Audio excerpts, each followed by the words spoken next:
आपके पास क्वेश्चन है जिसमें आपको दे रहा है chiral molecules are. A option आपके पास है super imposable on their mirror image. B option है non super imposable on their mirror image. C option है अनस्टेबल मॉलिक्यूल और डी ऑप्शन है प्लेनर मॉलिक्यूल। चलिए एनालाइज करिए। क्वेश्चन है chiral molecules are. Chiral molecule क्या होते हैं? तो कायरल मॉलिक्यूल्स क्या होते हैं? Chiral molecules are those molecules which do not have plane of symmetry और सेंटर ऑफ सिमेट्री। ऐसा मॉलिक्यूल जिसके अंदर plane of symmetry centre of symmetry नहीं होता है उसी मॉलिक्यूल को बोलते हैं कायरल मॉलिक्यूल है। बस में आगे। और किसमें plane of symmetry centre of symmetry नहीं होगा? क्या वो एक दूसरे के ऊपर सुपर इंपोज होंगे या नहीं होंगे? सुपर इंपोज का मतलब क्या होता है कि अगर एक के ऊपर दूसरा फिट हो जाए तो उसको बोलते हैं सुपर इम्पोसिबल है। लेकिन अगर एक के ऊपर दूसरा फिट ना हो तो उस तरह का मॉलिक्यूल को बोलते हैं नॉन सुपर इम्पोसिबल है। बस में आगे। एक के ऊपर एक दूसरा फिट ना हो तो नॉन सुपर इम्पोसिबल है। तो सोचिए, अगर मैं ऐसा कोई कंपाउंड लेता हूं जिसके अंदर एक कायरल कार्बन है, जैसे हमने यहां पे ले लिया ए, यहां ले लिया बी, यहां ले लिया सी और यहां ले लिया डी। तो अगर ऐसा कंपाउंड जिसके अंदर एक कायरल कार्बन है और उसकी चारों वैलेंसी अगर डिफरेंट है तो क्या कभी भी इसके अंदर plane of symmetry centre of symmetry आएगी? नहीं आएगी। और जब इसके अंदर plane of symmetry centre of symmetry नहीं आएगी तो इसी मॉलिक्यूल को बोलना है कायरल मॉलिक्यूल है। मॉलिक्यूल्स के अंदर एक से ज्यादा कायरल कार्बन भी हो सकता है, लेकिन एग्जाम्पल के लिए मैंने ये ले लिया। सोचिए दूसरा, अगर मान लो कि हाथ को ले लो तो इस हाथ को ले लूं राइट हैंड, और दूसरा अगर मैं इस हाथ को ले लूं ये हो गया आपका लेफ्ट हैंड। तो राइट हैंड लेफ्ट हैंड, इस हाथ को कितना भी घुमाऊं इस हाथ में कन्वर्ट नहीं होगा। दिमाग में आ सकता है कि सर ऐसे घुमाओगे तो चलो नहीं होगा, लेकिन ऐसे घुमाओगे तो हो गया। दिमाग में आ सकता है कि सर अंगूठे का ऊपर अंगूठा आ गया, इसके ऊपर ये आ गया और सारी उंगली एक दूसरे के ऊपर आ गई तो हो गया सुपर इम्पोसिबल। नहीं, ये आपको ऐसा लगता है, लेकिन है क्या कि इस हाथ की रेखाएं आपकी तरफ हैं लेकिन इस हाथ की रेखाएं बोर्ड की तरफ हैं। तो दैट मीन्स इस हाथ को मैं कितना भी घुमाऊं वो इस हाथ में कन्वर्ट नहीं होगा। तो इसकी प्रॉपर्टी एकदम अलग है, इसकी प्रॉपर्टी एकदम अलग है। मैं जितना तेज इस हाथ से लिख सकता हूं उतना तेज इस हाथ से नहीं लिख सकता। तो दैट मीन्स इस मॉलिक्यूल का कैरेक्टर अलग, इस मॉलिक्यूल का कैरेक्टर अलग, ये कभी भी एक दूसरे के ऊपर फिट नहीं हो सकते हैं। अगर फिट करने की कोशिश करें तो चीजें कुछ ऐसी दिखेंगी। तो ऐसे मॉलिक्यूल जो एक दूसरे के ऊपर फिट नहीं होते हैं, जो नॉन सुपर इम्पोसिबल होते हैं, उसी मॉलिक्यूल्स को क्या बोलते हैं? कायरल मॉलिक्यूल है। और उस मॉलिक्यूल के अंदर कभी भी plane of symmetry centre of symmetry नहीं होती है। तो ही बोल रहा है कि कायरल मॉलिक्यूल्स आर, पहला super impossible on their mirror image गलत है, दूसरा non super impossible on their mirror image, यही हमारा आंसर है। तीसरा बोल रहा है अनस्टेबल मॉलिक्यूल, नहीं वो स्टेबल होता है, ठीक है। और आपका प्लेनर मॉलिक्यूल, तो प्लेनर भी हो सकता है, लीनियर भी हो सकता है, ठीक है। तो प्लेनर के अलावा भी अगर मान लो टेट्राहेड्रल की बात करें तो उस सबकी हानि भी हो सकती है, लेकिन अभी प्लेनर मॉलिक्यूल को अवॉइड करिए क्योंकि अभी मैंने बोला कि plane of symmetry centre of symmetry नहीं सोचनी है। बस में आगे। तो इसका मतलब कि ओवरऑल जो मॉलिक्यूल्स का सही एक्सप्लेनेशन देगा वो आपका क्वेश्चन में कौन सा देगा? बी देगा। तो चौथा आपसे बोल रहा है बेटा कि चौथा प्लेनर मॉलिक्यूल नहीं, क्योंकि मॉलिक्यूल्स में हमने कायरल मॉलिक्यूल में शुरू में ही बोला है कि जिसके अंदर plane of symmetry centre of symmetry नहीं होनी चाहिए, और जो प्लेन ऑफ सिमेट्री हो गया तो मॉलिक्यूल कायरल होगा ही नहीं। इसका मतलब मॉलिक्यूल कैसा होगा? ए कायरल। तो अच्छी तरह दिमाग में बैठा लो कि कायरल मॉलिक्यूल वो होते हैं जिसके अंदर plane of symmetry centre of symmetry नहीं होती है। तो इसका जो बेस्ट आंसर निकल के आया वो कौन सा आया? Non super impossible on their mirror image. बताओ फ्यूचर में इस तरह का क्वेश्चन आएगा, लगा लोगे? गुड। आपके पास क्वेश्चन है which statement is wrong about symmetry. ये ऑप्शन दे रहे हैं plane of symmetry is an imaginary plane which bisect the molecule into two equal half in such a way that each half of the molecule is the mirror image of another half. B option दे रहे हैं कि centre of symmetry is the point is the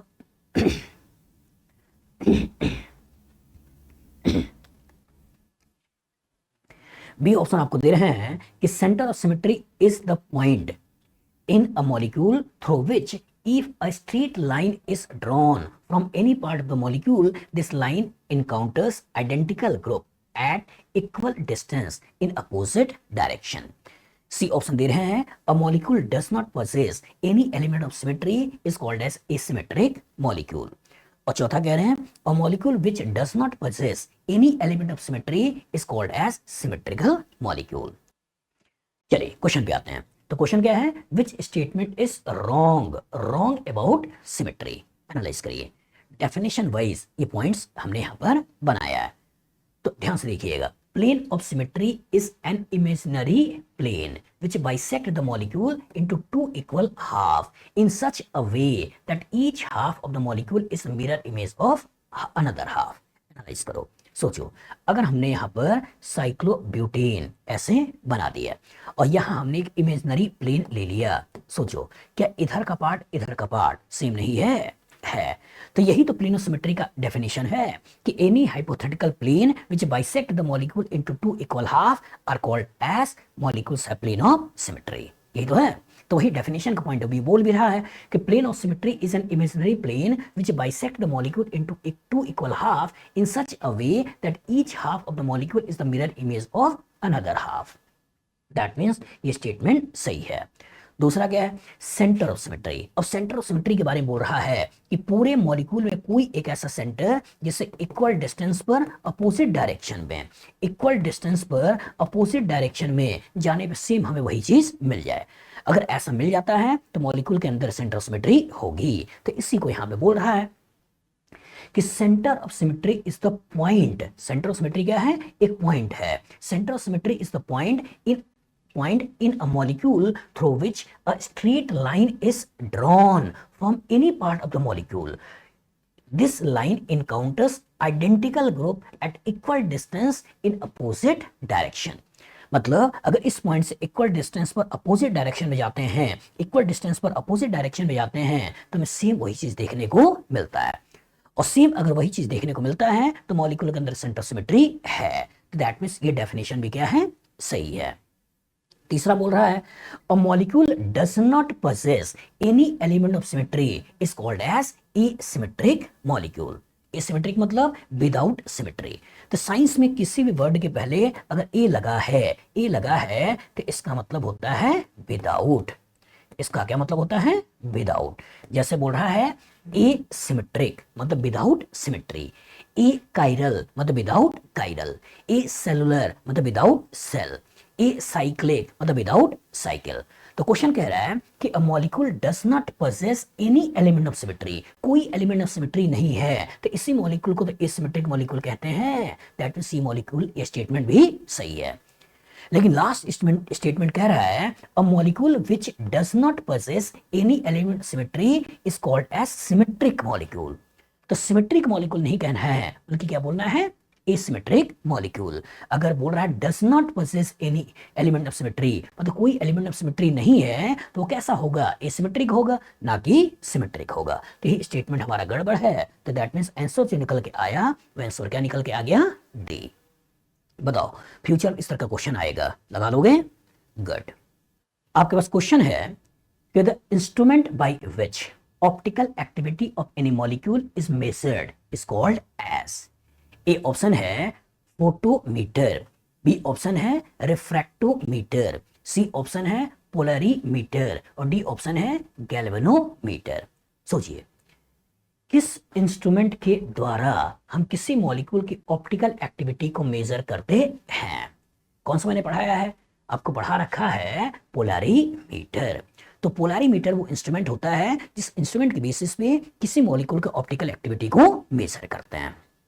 सोचिए theoretically कैसे पता करोगे, theoretically कैसे पता करोगे, तो उसके लिए टर्म्स होते हैं chiral carbon, plane symmetry, centre symmetry. लेकिन एक्सपेरिमेंटली कैसे पता करोगे, तो उसके लिए होता क्या है कि हम एक इंस्ट्रूमेंट लेते हैं, उसी इंस्ट्रूमेंट में हम सारा का सारा ऑब्जर्वेशन देखते हैं। कैसे देखते हैं, सोचिएगा, हमने एक सिंपल लाइट लिया जिसका प्रोपोगेशन सारे डायरेक्शन में हो रहा है। तो इस तरह का लाइट को जिसका प्रोपोगेशन सारे डायरेक्शन में होता है, इस तरह का लाइट को बोलते हैं सिंपल लाइट है। तो यहां हमने एक सिंपल लाइट लिया, इसी सिंपल लाइट को किसी पोलराइजर से पास कराया। तो नॉर्मली जो पोलराइजर होता है वो निकोल प्रिज्म होता है, इससे हमने पास कराया। तो पास कराया तो इसकी प्रॉपर्टी होती है कि सारे डायरेक्शन को लाइट को काट कर एक डायरेक्शन कर देता है। अच्छा, एक डायरेक्शन कर देता है, इसी को बोला जाता है plane polarised light. Plane polarised light, इसी को हम छोटे में जो नाम दे देते हैं वो कह देते हैं पीपीएल, प्लेन पोलराइज्ड लाइट बन गया। अब इसी प्लेन पोलराइज्ड लाइट को हमको किसी सैंपल से पास करना है, जिसको चेक करना है कि क्या वो ऑप्टिकल एक्टिविटी को दिखाएगा या नहीं दिखाएगा। तो क्या क्या ऑब्जर्वेशन हो सकते हैं? एक ऑब्जर्वेशन हो सकता है कि लाइट ऐसे ही निकल जाए, एक ऑब्जर्वेशन हो सकता है कि ऐसे ना निकले बल्कि क्लॉकवाइज किसी डायरेक्शन में बेंड कर जाए, एक ऑब्जर्वेशन हो सकता है कि क्लॉकवाइज ना जाके एंटी क्लॉकवाइज आकर किसी डायरेक्शन में बेंड कर जाए। तो जब लाइट ऐसे ही निकल जाता है तो इस तरह के कंपाउंड्स को, ये सिंपल को बोलते हैं ऑप्टिकली इनएक्टिव है। कैसा है? ऑप्टिकली इनएक्टिव है। लेकिन चाहे क्लॉकवाइज चाहे एंटी क्लॉकवाइज किधर भी बेंड करता है तो इस तरह के कंपाउंड को कलेक्टिवली बोलते हैं कि ये ऑप्टिकली एक्टिव है। कैसा है? एक्टिव है। बस में आगे। और अगर मूवमेंट क्लॉकवाइज है तो इस तरह कंपाउंड को बोल देते हैं डी है, और अगर मूवमेंट एंटी क्लॉकवाइज है तो इस तरह कंपाउंड को बोल देते हैं एल है। तो ये सारा का सारा काम किसी न किसी इंस्ट्रूमेंट के अंदर तो हो रहा होगा। तो जिस इंस्ट्रूमेंट के अंदर ये सारा का सारा काम करते हैं बेटा, वही इंस्ट्रूमेंट आपसे पूछा गया है कि कौन सा है। तो कौन सा है? पोलरीमीटर। याद रहेगा, इंफॉर्मेशन है, दिमाग में बैठा लोगे। गुड। आपके पास क्वेश्चन है, tetracycline is called a broad spectrum antibiotic because it is active as against a wide variety of bacteria. How many asymmetric carbon does tetracycline have? आपके पास एक स्ट्रक्चर दे रखा है टेट्रासाइक्लिन का। अब पूछा गया है कि how many asymmetric carbon does tetracycline have. सोचिए, एसिमेट्रिक कार्बन, तो एसिमेट्रिक कार्बन क्या होते हैं? एसिमेट्रिक कार्बन होते हैं कायरल कार्बन। तो कायरल कार्बन के एक नाम है एसिमेट्रिक कार्बन। तो क्वेश्चन आता है कायरल कार्बन क्या होता है? कि कायरल कार्बन ऐसा कार्बन जिसकी चारों के चारों वैलेंसी अलग है, मतलब कोई sp3 कार्बन होना चाहिए, कोई sp3 कार्बन, टेट्राहेड्रल कार्बन, उस टेट्राहेड्रल कार्बन की अगर चारों के चारों वैलेंसी अलग है तो इसी कार्बन को जो नाम देते हैं वो नाम देते हैं कायरल कार्बन है, या इसी को नाम देते हैं एसिमेट्रिक कार्बन है। तो यही तो देखना है कि इस मॉलिक्यूल के अंदर कितने एसिमेट्रिक कार्बन है। तो चूंकि मैंने क्या बोला है, sp3 कार्बन, तो डबल बॉन्ड का कोई कार्बन को मत पकड़िए, तो ये वाला कार्बन मत पकड़िए, ये वाला कार्बन मत पकड़िए, ये कार्बन ये कार्बन ये कार्बन ये सब कार्बन, इन्हें मत पकड़िए। बस में आगे। तो सिंगल बॉन्ड कार्बन भी हमारा सारा का सारा फोकस होना चाहिए। तो दैट मीन्स ये नहीं है। और जो बड़ा सा मॉलिक्यूल हो तो किसी एक साइड से आगे बढ़ते चले जाओ और फिर घूम फिर कर वहीं पर चले जाओ। और देख लो, ये डबल बॉन्ड भूल जाओ, डबल बॉन्ड भूल जाओ, डबल बॉन्ड भूल जाओ, इसके बारे में सोचो। OH अलग, इधर कार्बन अलग, इधर डबल बॉन्ड, इधर CO, दैट मीन्स ये कायरल है। इधर आ जाओ, डबल बॉन्ड भूल जाओ, डबल बॉन्ड भूल जाओ, डबल बॉन्ड भूल जाओ, डबल बॉन्ड भूल जाओ, इसके बारे में सोचो। एक OH है, एक CH3 है, इधर बेंजीन है, इधर सिंगल बॉन्ड है, कायरल है, इसके बारे में सोचो। CH2 है, H है, इधर अलग है, इधर अलग है, कायरल है। CH2 दो हाइड्रोजन सेम, इधर आ जाओ, इधर अलग है, ये अलग है, ये अलग है, हाइड्रोजन अलग है, कायरल है। इधर आ जाओ, इसके बारे में सोचो, इधर अलग, H अलग, इधर अलग, ये भी कायरल है। इधर डबल बॉन्ड आपको सेम वही मिल गया, ऊपर नाइट्रोजन CH3 हाइड्रोजन सेम। तो इस मॉलिक्यूल के अंदर टोटल कितने कायरल कार्बन है? 1 2 3 4 5। वही आपको बताना है। पहला 4 कह रहा है, फिर 5 कह रहा है, फिर 6 कह रहा है, फिर 7 कह रहा है। तो जो आंसर निकल के आया वो आंसर कौन सा निकल गया? बी। यही तो बनाओगे। तो यहाँ पे आपसे छुपा हुआ पूछ रहा था एक नया टर्म, एसिमेट्रिक कार्बन। तो एसिमेट्रिक कार्बन नॉर्मली कम यूज होता है, कायरल कार्बन आपको ज्यादा यूज होता है, लेकिन दोनों को दोनों है क्या? सेम है। बताओ, फ्यूचर में इस तरह का क्वेश्चन आएगा, लगा लोगे? गुड। तो डेफिनेशन क्या है? ऐसा sp3 कार्बन जिसके चारों के चारों वैलेंसी अलग है, उस कार्बन को बोलना है कायरल कार्बन या एसिमेट्रिक कार्बन। ठीक है। आपके पास क्वेश्चन है, which of the following compound have asymmetric carbon. यहां पे 4 ऑप्शन दे रखा है, एनालाइज करिए। क्वेश्चन है, which of the following compound have asymmetric carbons. Asymmetric carbon, तो बताइए एसिमेट्रिक कार्बन क्या होता है? एसिमेट्रिक कार्बन का ही एक नाम है, वो नाम क्या है? Chiral carbon. तो कायरल कार्बन, एसिमेट्रिक कार्बन का जो डेफिनेशन आपको याद रखना है, क्या याद रखना है? कि sp3 कार्बन मतलब सिंगल बॉन्डेड कार्बन। तो अगर sp3 कार्बन, इसकी चारों के चारों वैलेंसी अलग अलग है, तो sp3 कार्बन के अगर चारों के चारों वैलेंसी अलग है तो इसी sp3 कार्बन को आपको जो नाम देना है वो नाम क्या देना है, कायरल कार्बन। ये नाम देना है एसिमेट्रिक, एसिमेट्रिक कार्बन। बस में आगे अब इसी को देखना है। तो अगर इस कार्बन को देखो तो यहाँ 3 हाइड्रोजन सेम है, इस कार्बन को देखो तो 2 मिथाइल सेम है, इधर आज 2 हाइड्रोजन सेम है, इधर 2 हाइड्रोजन सेम है, इधर 3 हाइड्रोजन सेम है, तो इसके अंदर कायरल कार्बन नहीं है। इधर आ जाओ तो यहाँ CH3 3 हाइड्रोजन सेम, यहाँ HH सेम, यहाँ आपका मिथाइल, यहाँ इथाइल, यहाँ इथाइल, तो ये इथाइल सेम है। यहाँ आ जाओ H और ये मिथाइल अलग, लेकिन ये इथाइल सेम, यहाँ HH सेम, यहाँ 3 हाइड्रोजन सेम, इसके अंदर भी कायरल कार्बन नहीं है। इधर आ जाओ तो यहाँ अगर ध्यान से देखो तो 3 हाइड्रोजन सेम है, यहाँ भी 3 हाइड्रोजन सेम है, इस पे देखो 2 मिथाइल सेम है, लेकिन ध्यान से जरा इसको देखो तो यहाँ पे क्या है, एक H लगा हुआ है, एक मिथाइल लगा हुआ है, एक इथाइल लगा हुआ है और एक आइसोप्रोपाइल लगा हुआ है। तो इसका मतलब क्या, इसकी चारों वैलेंसी अलग नहीं है, एक हाइड्रोजन है, एक मिथाइल है, एक इथाइल है, एक आइसोप्रोपाइल है, तो इसके अंदर कायरल कार्बन है, और जो कायरल कार्बन है तो ही हमारा आंसर है। अब जरा इस डी को देख लो तो हमको CH3 3 hydrogen same, double bond सोचना ही नहीं है, CH3 3 hydrogen same, CH3 3 hydrogen same, CH3 3 hydrogen same, और इस कार्बन पे 2 मिथाइल सेम, तो दैट मींस इसके अंदर भी एसिमेट्रिक कार्बन या कायरल कार्बन नहीं है।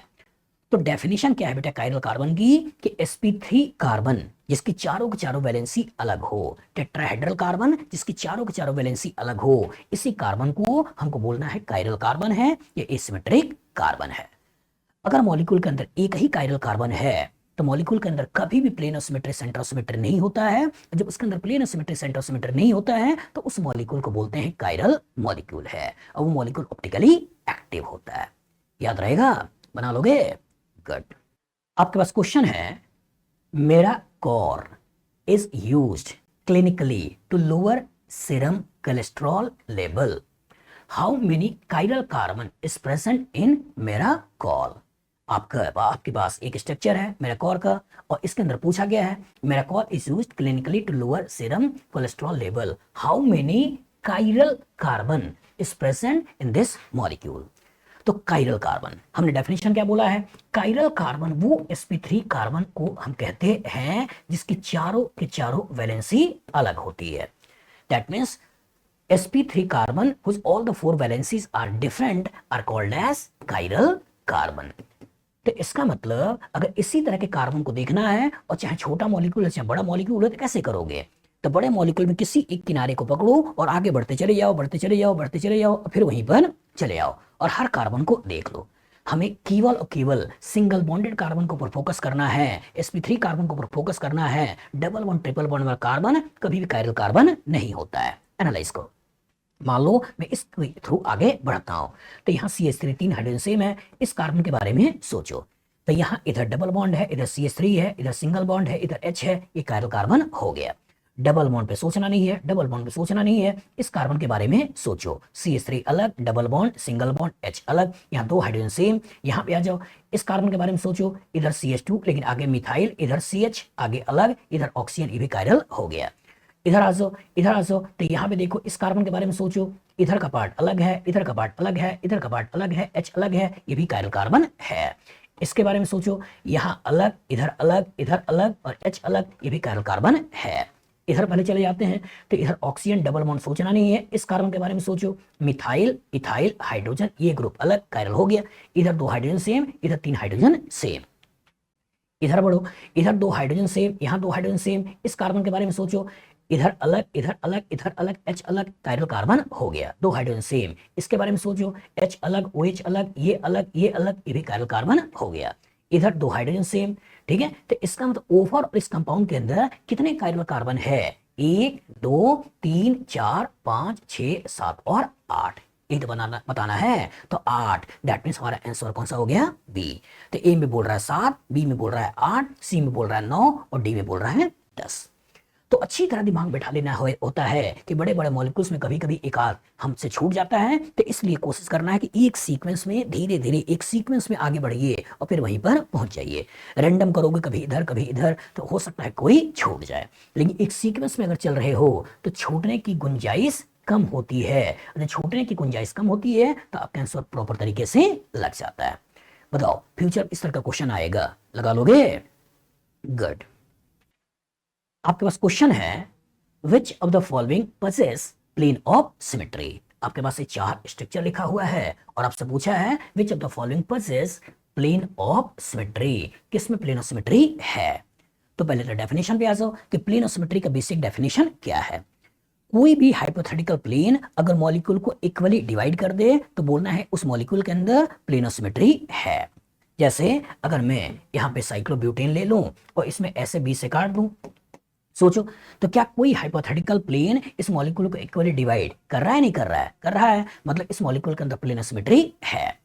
तो जब मॉलिक्यूल ऐसे लिखे हो तो कैसे पता करोगे कि मॉलिक्यूल के अंदर प्लेन ऑफ सिमेट्री है या नहीं है। तो अगर sp3 कार्बन दिखा रहा है तो कोई भी दो ग्रुप अगर सेम हो जाए, कोई भी दो ग्रुप, ये ए, इसे ए मान लेते हैं, बी और सी मान लेते हैं, तो इन दोनों को लेते हुए ऐसे काट दोगे तो प्लेन ऑफ सिमेट्री चला आएगा। तो कोई भी दो अगर सेम हो गया तो दैट मींस मॉलिक्यूल के अंदर प्लेन ऑफ सिमेट्री चला आएगा। तो दैट मींस हम क्या क्या सोच सकते हैं, हम ऐसा सोच सकते हैं कि ए हो जाए, ये बी सी हो जाए। ऐसे सोच सकते हैं कि क्या हो जाए, ये ए हो जाए, ये आपका बी हो जाए। हम ऐसे भी सोच सकते हैं कि कहानी के अंदर ए और ए हो जाए, मतलब प्लेन ऑफ सिमेट्री चला आएगा। तो सबके अंदर प्लेन ऑफ सिमेट्री है। लेकिन कभी ऐसा हो जाए कि जिसमें हम यहाँ ए कर दें, ये बी कर दें, ये सी कर दें, ये डी कर दें, मतलब चारों के चारों कार्बन की वैलेंसी अलग कर दें, तो क्या इसके अंदर plane of symmetry, centre of symmetry होगा? नहीं। तो इसके अंदर प्लेन ऑफ सिमेट्री की बात हम नहीं करेंगे, सेंटर ऑफ सिमेट्री की बात हम नहीं करेंगे। तो इसके अंदर ये इस मॉलिक्यूल को कायरल मॉलिक्यूल कहेंगे। लेकिन अगर इनमें से कुछ भी हो गया तो प्लेन ऑफ सिमेट्री आ गया, और जब प्लेन ऑफ सिमेट्री आ गया तो ऐसा मॉलिक्यूल एक कायरल मॉलिक्यूल हो जाता है। एनालाइज करिए, कोई भी दो सेम चाहिए। सोचिए Br अलग, OH अलग, इथाइल अलग, मिथाइल अलग, दैट मींस ये कार्बन कायरल कार्बन है, इसके अंदर कभी भी plane of symmetry, centre of symmetry की बात हम नहीं करेंगे। दूसरा क्या है, Br अलग, पीएच अलग, इथाइल अलग, OH अलग, तो इसकी भी चारों वैलेंसी अलग है, दैट मींस ये भी कायरल कार्बन है, इसके अंदर भी प्लेन ऑफ सिमेट्री की बात हम नहीं करेंगे। इधर आ जाओ, तो इसमें आपके पास मिथाइल मिथाइल दो सेम है, और जब मिथाइल मिथाइल दो सेम है तो इस इथाइल को OH को प्लेन में लेते हुए अगर काट दें तो मिथाइल की इमेज मिथाइल पर आ जाएगी, दैट मींस मॉलिक्यूल के अंदर प्लेन ऑफ सिमेट्री आ जाएगा। यही हमारा आंसर है। और चौथा बोल रहा है Br Me Et और OH, इसमें भी चारों के चारों वैलेंसी अलग है, मतलब मॉलिक्यूल के अंदर plane of symmetry, centre of symmetry नहीं है, ये मॉलिक्यूल भी ऑप्टिकली एक्टिव है, दैट मींस ये कायरल है। तो वही पूछ रहा है कि कौन सा मॉलिक्यूल के अंदर प्लेन ऑफ सिमेट्री है, इनडायरेक्टली कायरल नहीं है, तो हमारा आंसर कौन सा निकल गया, सी।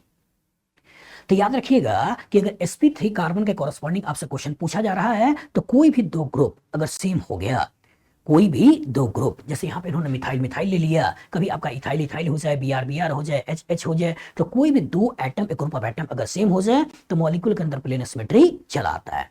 और जब मॉलिक्यूल के अंदर प्लेन ऑफ सिमेट्री चला आता है तो ऐसा मॉलिक्यूल ऑप्टिकली इनएक्टिव होता है। तो बताओ फ्यूचर इस तरह का क्वेश्चन आएगा, लगा दोगे? गुड। आपके पास क्वेश्चन है which of the following possess centre of symmetry, इनमें से कौन ऐसा है जिसके अंदर सेंटर ऑफ सिमेट्री है।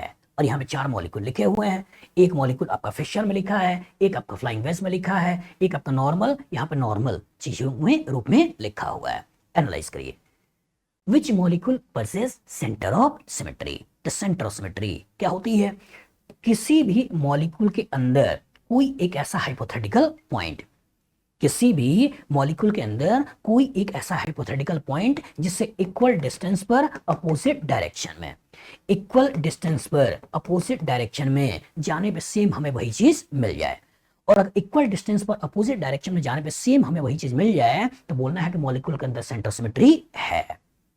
बस में आगे, यहाँ पे बच्चा बड़ा मन से कर सकता है कि यहाँ सेंटर ऑफ सिमेट्री है, लगेगा ए सेट, इधर ए सेट, इधर H, इधर H, इधर OH, इधर OH, बड़ा मन से बोल सकता है कि इसके अंदर सेंटर ऑफ सिमेट्री है। लेकिन ट्विस्ट क्या है, फिशर में आपको मालूम है कि जो हम ऐसे लिखते हैं तो यहाँ और यहाँ जो भी एटम, ग्रुप ऑफ एटम होता है वो प्लेन के पीछे होता है, और यहाँ जो भी एटम, ग्रुप ऑफ एटम होता है वो प्लेन के बाहर होता है। तो दैट मीन्स इसकी कहानी कुछ ऐसी होती है, कुछ ऐसी होती है। मतलब अगर इसको पकड़ें तो यहां से लेकर यहां तक एक ऐसे बना लिया, ये H हमारा ऐसे है, ये OH हमारा ऐसे है, यहाँ भी OH हमारा ऐसे है, ये H हमारा ऐसे है, और यहाँ A सेट प्लेन के पीछे ऐसे है, और यहाँ भी A सेट प्लेन के पीछे ऐसे है। तो सोचिए ये OH भी प्लेन के बाहर है, ये OH भी प्लेन के बाहर है, तो क्या इसके अंदर सेंटर ऑफ सिमेट्री होगा? नहीं, इसके अंदर सेंटर ऑफ सिमेट्री नहीं है। लेकिन पेपर से देखने से ऐसा लगता है कि इधर चले जाएं, इधर चले जाएं, इधर चले जाएं, इधर चले जाएं, सेंटर ऑफ सिमेट्री है। लेकिन इंपॉर्टेंट, इस मॉलिक्यूल के अंदर सेंटर ऑफ सिमेट्री नहीं है। दूसरे में आ जाओ, अगर दूसरे को पकड़ते हैं और इस पर्टिकुलर पॉइंट के कॉरस्पॉन्डिंग अगर मैं सोचने की कोशिश करता हूं, तो इस पॉइंट के कॉरस्पॉन्डिंग सोचने की कोशिश करूं तो ध्यान से देखो, इधर आपका NH, इधर भी आपका NH, इधर आपका CO, इधर भी आपका CO, इधर मिथाइल प्लेन के ऊपर, इधर मिथाइल प्लेन के पीछे, तो क्या इसका कॉरस्पॉन्डिंग सेंटर ऑफ सिमेट्री आ गया या नहीं आ गया? आ गया। और इसके कॉरस्पॉन्डिंग सेंटर ऑफ सिमेट्री आ गया तो यही मॉलिक्यूल है जिसके अंदर सेंटर ऑफ सिमेट्री है। अगर मैं तीसरे को देखूं तो ध्यान से देखूं, इस साइक्लोब्यूटेन ही तो है, तो अगर मैं इस कॉरस्पॉन्डिंग सोचूं तो इधर Br तो आ गया बेटा, लेकिन इधर Cl बोल रहा है और इधर OH बोल रहा है, तो इसके अंदर सेंटर ऑफ सिमेट्री नहीं आएगा। इक्वल डिस्टेंस पर अपोजिट डायरेक्शन में जाने पर सेम हमें वही चीज मिले, लेकिन इधर दिख रहा है Cl, इधर दिख रहा है OH, तो that mean centre of symmetry नहीं है। इधर आ जाओ, तो इसकी कहानी में अगर साइक्लोप्रोपेन को पकड़ते हैं तो साइक्लोप्रोपेन या 3 मेंबर रिंग में कभी भी सेंटर ऑफ सिमेट्री नहीं होती है।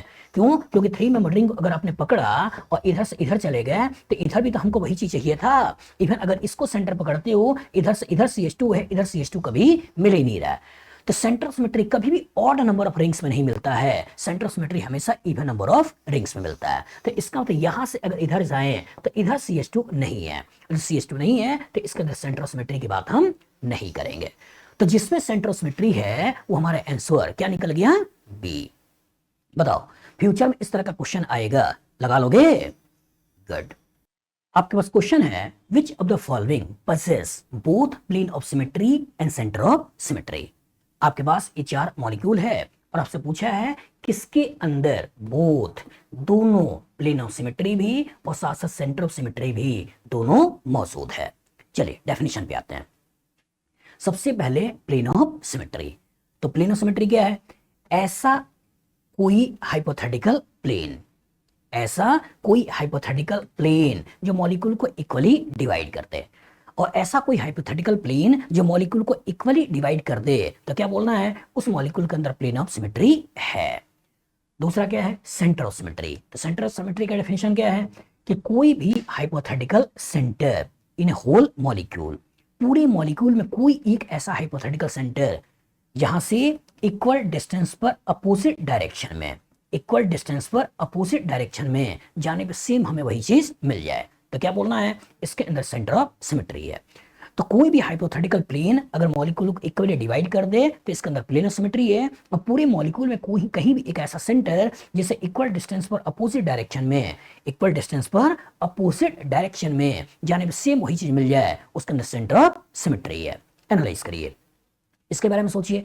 और जो इसके बारे में सोच रहे हो तो इसका ऐसे अगर काट दिया जाए, ऐसे काट दिया जाए, तो क्या ऊपर का पार्ट नीचे का पार्ट सेम नहीं है? है। और जो ऊपर का पार्ट नीचे का पार्ट सेम है तो इसका मतलब इसके अंदर प्लेन ऑफ सिमेट्री है। दूसरा, सेंटर ऑफ सिमेट्री के बारे में सोचो, और सेंटर ऑफ सिमेट्री के बारे में सोचो तो इधर CH2, इधर भी CH2, इधर CH2, इधर CH2, इधर CH3 ऊपर, इधर CH3 नीचे, मतलब इस पॉइंट से इक्वल डिस्टेंस पर अपोजिट डायरेक्शन में जाने पर सेम हमें वही चीज मिल रहा है, तो इसके अंदर सेंटर ऑफ सिमेट्री भी है। तो यही तो हमारा आंसर है। बी में आ जाओ, इसमें देखोगे तो इसके अंदर प्लेन ऑफ सिमेट्री तो आ जाएगा, ऐसे हाइपोथेटिकल प्लेन काट दें तो ऊपर का पार्ट नीचे का पार्ट सेम है, लेकिन सेंटर ऑफ सिमेट्री नहीं है, क्योंकि इधर से जब ऊपर जाओगे तो CH3 है, तो इधर CH3 नीचे चाहिए, यहां भी ऊपर है, तो सेंटर ऑफ सिमेट्री नहीं है, प्लेन ऑफ सिमेट्री है। इधर आ जाओ, जो इसकी बात कर रहे हो तो यहां पे ध्यान से देखो, इधर NH, इधर NH, इधर CO, इधर CO, इधर CH, इधर CH3, लेकिन ये CH3 कहां है? ऊपर। ये CH3 भी कहां है? ऊपर, लेकिन किधर होना चाहिए था? नीचे। तो इधर NH मिल गया, इधर CO मिल गया, लेकिन ये CH3 ऊपर है। अगर ये CH3 नीचे होता तब बोलते कि इसके अंदर सेंटर ऑफ सिमेट्री है, लेकिन ये CH3 भी ऊपर है तो इसके अंदर सेंटर ऑफ सिमेट्री नहीं है। प्लेन के बारे में सोचो, अगर मैंने ऐसे काट दिया तो यहाँ CO, यहाँ NH नहीं है, ऐसे काट दिया तो यहाँ NH, यहाँ C पे CH3 नहीं है, तो इसके अंदर प्लेन ऑफ सिमेट्री भी नहीं है। इधर आ जाओ, इसको अगर देखें और ध्यान से इसको एनालाइज करने की कोशिश करना, इधर CO, इधर NH, इधर CH3 ऊपर, इधर CH3 नीचे, तो दैट मींस इसके अंदर सेंटर ऑफ सिमेट्री है। लेकिन जब प्लेन ऑफ सिमेट्री की बात कर रहे हैं और ऐसे अगर काटते हैं तो इधर NH, इधर CO, that means plane of symmetry नहीं है। लेकिन हमको चाहिए क्या था, हमें चाहिए था कि प्लेन ऑफ सिमेट्री और सेंटर ऑफ सिमेट्री दोनों मिल जाए। तो plane of symmetry centre of symmetry दोनों मिल जाए तो जिस मॉलिक्यूल के अंदर आपको दिखाई दे रहा है ये मॉलिक्यूल कौन सा है, ए वाला है। तो डेफिनेशन एकदम क्लियर रखिए बेटा कि पूरे मॉलिक्यूल में कहीं से भी काटने एक हाइपोथेटिकल प्लेन जो मॉलिक्यूल को इक्वली डिवाइड कर दें, प्लेन ऑफ सिमेट्री है। पूरे मॉलिक्यूल में कहीं भी एक ऐसा पॉइंट जिससे इक्वल डिस्टेंस पर अपोजिट डायरेक्शन में जाने पर सेम हमें वही चीज मिल जाए, मतलब बोलना है सेंटर ऑफ सिमेट्री है। बताइए फ्यूचर इस तरह का क्वेश्चन आएगा, लगा लोगे? गुड। आपके पास क्वेश्चन है जिसमें आपसे दे रहा है which of the following possess plane of symmetry but not center of symmetry। आपके पास 4 मॉलिक्यूल है और आपको देखना क्या है, possess plane of symmetry, जिसमें plane of symmetry होना चाहिए but not center of symmetry, लेकिन center of symmetry नहीं होना चाहिए। एनालाइज करिए, किससे बोलना है प्लेन ऑफ सिमेट्री? तो कोई भी हाइपोथेटिकल प्लेन, कोई भी हाइपोथेटिकल प्लेन अगर मॉलिक्यूल को इक्वली डिवाइड कर दे तो क्या बोलना है, इसके अंदर प्लेन ऑफ सिमेट्री है। और सेंटर सिमेट्री का मतलब क्या है कि पूरे मॉलिक्यूल में कोई एक ऐसा सेंटर, पूरे मॉलिक्यूल में कहीं एक ऐसा सेंटर जिससे इक्वल डिस्टेंस पर अपोजिट डायरेक्शन में, इक्वल डिस्टेंस पर अपोजिट डायरेक्शन में जाने पर सेम हमें वही चीज मिल जाए, तो क्या बोलना है, इसके अंदर सेंटर ऑफ सिमेट्री है। चलिए एनालाइज करिए, ध्यान से देखिएगा। अगर इस पर्टिकुलर पॉइंट को पकड़ता हूं तो यह क्या, ट्रांसी तो है, एक बीआर ऊपर एक बीआर नीचे, तो इसके अंदर ध्यान से देखो सेंटर सिमेट्री आ गया, यहां से इधर, यहां से इधर, यहां से इधर, यहां से इधर, तो इसके अंदर सेंटर ऑफ सिमेट्री है। अगर मैं प्लेन ऑफ सिमेट्री के बारे में सोचूं तो आप क्या आंसर दोगे? इसी को ऐसे लिख दिया है, बी आर ऊपर बी आर नीचे ट्रांस, इसी को मैं थोड़ा ऐसे लिख दे रहा हूं, ये बी आर इधर और ये बी आर इधर, ये भी तो है ट्रांस। सोचिए इसको ऐसे काट दूं, और जब ऐसे काट दूं तो क्या इसके अंदर प्लेन सिमेट्री आ गया या नहीं आ गया? आ गया। इस पर्टिकुलर को पकड़ते हुए ऊपर और नीचे सोच लूं तो इसके अंदर सेंटर सिमेट्री भी आ गया। तो ये बी आर ऊपर ये बी आर नीचे 1-3 पोजीशन पे है, ये बी आर ऊपर ये बी आर नीचे 1-3 पोजीशन पे है, दोनों सेम ही तो है। तो ऐसे लिखने से हो सकता है आप प्लेनर सिमेट्री को ना पहचान पाओ, लेकिन ये और ये मॉलिक्यूल सेम है, ऐसे लिखने से हो सकता है प्लेनर सिमेट्री पहचान लो। तो इसके अंदर प्लेनर सिमेट्री भी है, सेंटर सिमेट्री भी है, लेकिन हमें प्लेनर सिमेट्री चाहिए था, सेंटर सिमेट्री नहीं चाहिए था। इसके अंदर सेंटर सिमेट्री है, दैट मींस ये आंसर नहीं है। इसके बारे में सोचो, इसके बारे में सोचो इस मॉलिक्यूल में दोनों Cl अपोजिट, दोनों Br अपोजिट, मतलब इसकी कहानी कैसी है? इसकी कहानी ऐसी है, ये Br अगर प्लेन के बाहर है तो ये Br प्लेन के पीछे है, Br प्लेन के बाहर Br प्लेन के पीछे, एक ऊपर एक नीचे। यहाँ पे क्या है, एक नीचे एक ऊपर, तो एक को हम कर लेते हैं नीचे नीचे, यहाँ Cl, और इधर कर देते हैं एक आपका ऊपर Cl, एक ऊपर है एक नीचे है, एक ऊपर है और एक नीचे है। तो ऐसे लिखने से हो सकता है आपको फील ना आए, लेकिन ऐसे लिखने से हो सकता है फील आ जाए। एनालाइज करिए, सोचिएगा, इधर से ऊपर Br, इधर से नीचे Br, इधर Cl नीचे, इधर Cl ऊपर, तो क्या इसके अंदर सेंटर ऑफ सिमेट्री है या नहीं है? है, सेंटर सिमेट्री है। लेकिन जब प्लेनर सिमेट्री के बारे में सोचो, अगर मैंने ऐसे काटा तो ये Br ऊपर ये Br नीचे, प्लेनर सिमेट्री नहीं है। ऐसे काटा तो ये Cl नीचे ये Cl ऊपर, प्लेनर सिमेट्री नहीं है, प्लेनर सिमेट्री नहीं है। तो बोल रहा है कि प्लेन ऑफ सिमेट्री चाहिए, सेंटर ऑफ सिमेट्री नहीं चाहिए, लेकिन यहां सेंटर ऑफ सिमेट्री है, प्लेन ऑफ सिमेट्री नहीं है। यार इसके बारे में सोचो, अगर इसके बारे में सोचते हो तो इसी को मैं जरा एक बार ऐसे बनाता हूं, एक Cl ऊपर, तो इसको मैंने ऊपर दिखा दिया, ये Br ऊपर, इसको मैंने ऊपर ऐसे दिखा दिया, ये Br भी ऊपर, इसको मैंने ऐसे दिखा दिया, लेकिन ये Br नीचे, इस Br को हमने ऐसे दिखा दिया, ऐसे दिखा दिया। अब सोचिएगा, अगर मैं इसको ऐसे काट दूं तो इसका इस Br की इमेज इस Br पे आ गई या नहीं आ गई? आ गई, मतलब इसके अंदर प्लेन ऑफ सिमेट्री है। अगर मैं इसको ऐसे काट दूं तो इसका मतलब इसके अंदर प्लेन सिमेट्री आ गया। लेकिन अगर मैं सेंटर ऑफ सिमेट्री के बारे में बात करता हूं, इसके अंदर अगर मैं सेंटर ऑफ सिमेट्री की बात करता हूं तो ध्यान से देखो, इधर से Cl है, इधर Br है, और जो ये अलग है, तो क्या इसके अंदर कभी भी सेंटर ऑफ सिमेट्री होगा? नहीं, तो इसके अंदर सेंटर ऑफ सिमेट्री नहीं है। तो वही तो पूछा है कि प्लेन ऑफ सिमेट्री होना चाहिए, सेंटर ऑफ सिमेट्री नहीं होना चाहिए, तो जो हमारा आंसर है वो आंसर कौन सा हो गया? सी। लेकिन अगर चौथे को देखो तो इसकी कहानी का जो किरदार है वो किरदार क्या है, बी आर बाहर, तो हमने ऐसे बी आर को दिखा दिया, ये सी एल भी बाहर, तो ये सी एल को हमने ऐसे दिखा दिया, सी एल को ऐसे दिखा दिया, सीएल को ऐसे दिखा दिया, ये सीएल नीचे, तो इसको हमने प्लेन के पीछे इसको हमने ऐसे ऐसे दिखा दिया, ये फ्लोरीन नीचे, इसको भी हमने ऐसे दिखा दिया।